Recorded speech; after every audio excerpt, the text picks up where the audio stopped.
Depuis le 10 mai, journée de mémoire de l'esclavage et de son abolition, la métropole de Rouen, associée au Havre et à Honfleur, propose une triple exposition intitulée « Esclavage, mémoire normande ». À cette occasion, Amnesty International revient sur l'esclavage moderne. Bonjour à tous, bienvenue dans le MAG. Aujourd'hui, je reçois Flavie Critier, membre d'Amnesty International à Mont-Saint-Aignan. Bonjour. Bonjour. Alors, autour de cette exposition, de nombreuses activités sont proposées.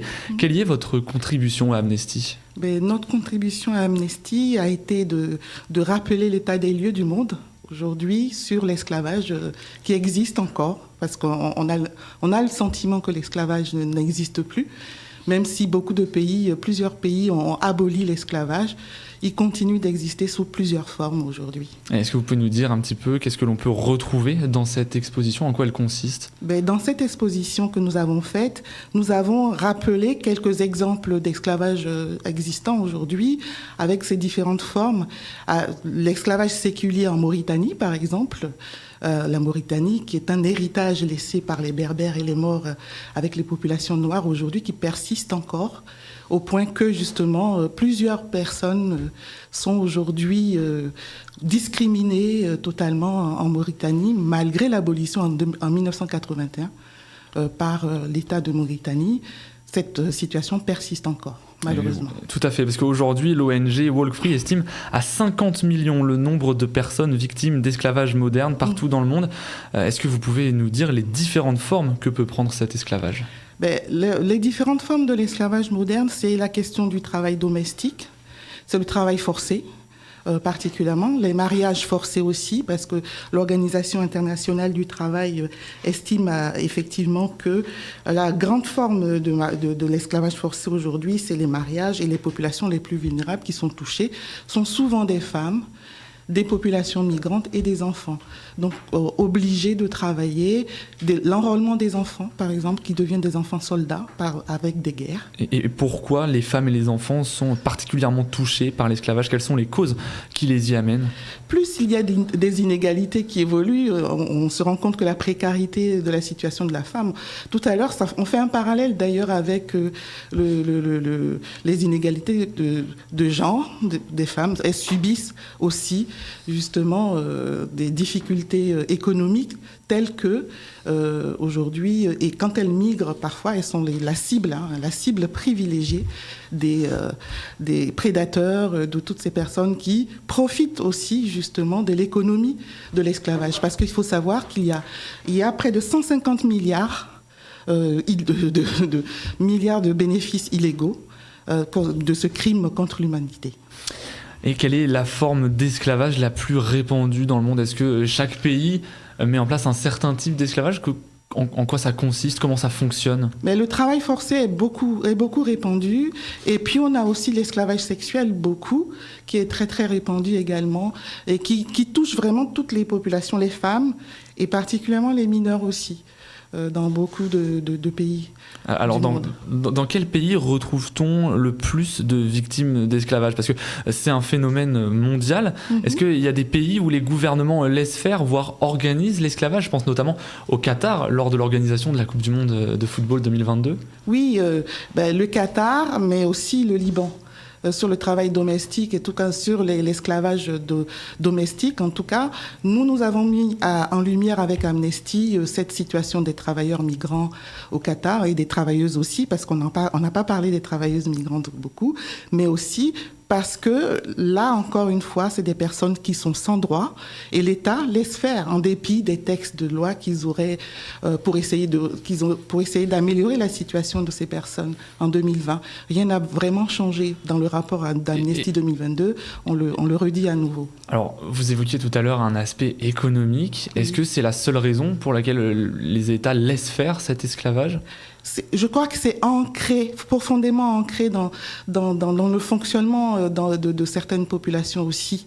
Il faut savoir que pour le Liban, la kafala, qui est un système en tout cas de parrainage, qui existe déjà, qui existait aussi à propos des personnes qui ont moins de moyens au Liban. Et là, pour le coup, avec beaucoup des migrants qui sont arrivés d'Asie, d'Éthiopie et d'Afrique aussi, d'Afrique subsaharienne, elles subissent les mêmes règles de la kafala, en fait, qui est une forme de piège dans lequel elles ne peuvent plus sortir.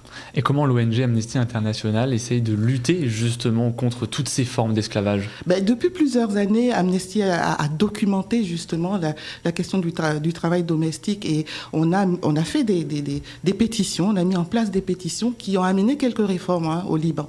Même si aujourd'hui, ça ne se suit pas, et les difficultés des Libanais aujourd'hui qu'on conforte encore la population dans cette situation qui n'a pas vraiment changé en dépit de tout. Pas de droit syndical, toujours maltraité sexuellement, abusé, sans salaire, etc.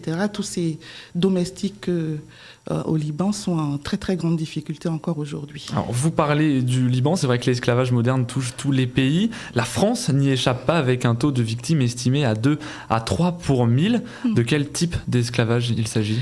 En France, on trouve aussi la question de l'esclavage domestique. Mais particulièrement, j'aimerais revenir sur celui de l'esclavage sexuel des femmes nigérianes, en fait, qui, en traversant le Maghreb par la Libye, sont soumis à un vaste réseau de prédateurs de prostitution, et qui se retrouvent justement sur le territoire en situation de sans droit et à être sexuellement abusés pour pouvoir justement vivre. Et est-ce qu'on peut vivre avec ça ? Et j'aimerais revenir sur le chiffre que j'ai évoqué. Le taux de victimes est estimé en France à 2 à 3 pour 1000. Pensez-vous que cette estimation est fiable lorsque l'on sait que l'esclavage est le plus souvent clandestin ? Justement, ce qui dépend, pour pouvoir sortir de l'esclavage, justement, il faut... La France a quand même mis en place pas mal de textes de loi pour pouvoir pénaliser, en tout cas, criminaliser l'esclavage sexuel, la prostitution, et qui est considérée comme une traite des humains. Aujourd'hui, et on a plusieurs associations qui accompagnent pour repérer à la fois les difficultés des personnes qui sont soumises à ces situations, mais qui accompagnent aussi les personnes à sortir, à témoigner. Et c'est vrai que je pense que ce n'est pas encore c'est pas totalement fiable, parce que les gens ont toujours peur.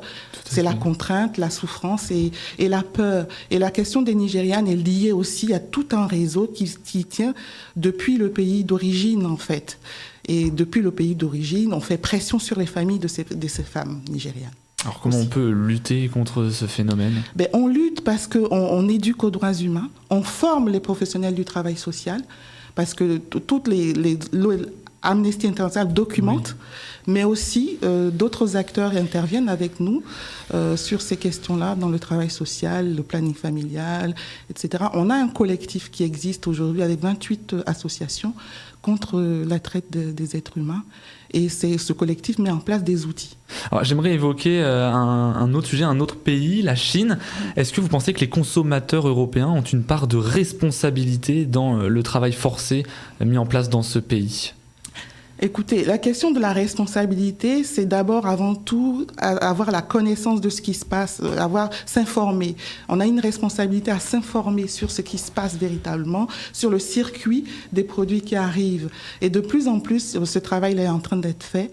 Il y a aussi le fait qu'il faut être bien informé, éclairé, et ensuite mettre en place des éléments pour ne pas rester dans cette dynamique. Mais je pense que ce sont les grands groupes aussi qui sont responsables de cet esclavage forcé, dont ils ont parfois connaissance d'ailleurs. C'est ce qu'on disait. Voilà.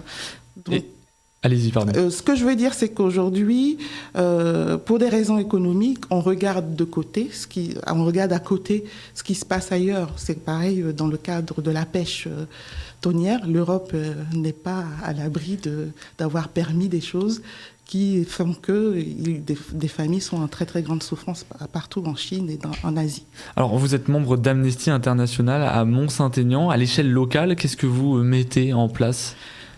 Tout à l'heure, ma collègue avait dit on met en place des actions de pétition, on informe les gens, on forme aussi. L'éducation aux droits humains, c'est vraiment l'outil clé.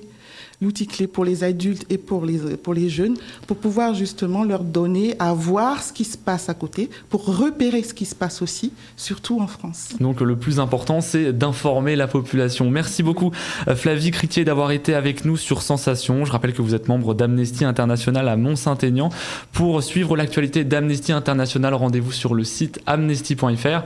Merci d'avoir suivi cette émission. Vous pouvez la retrouver en podcast audio et vidéo sur notre site et notre application Radio Sensation.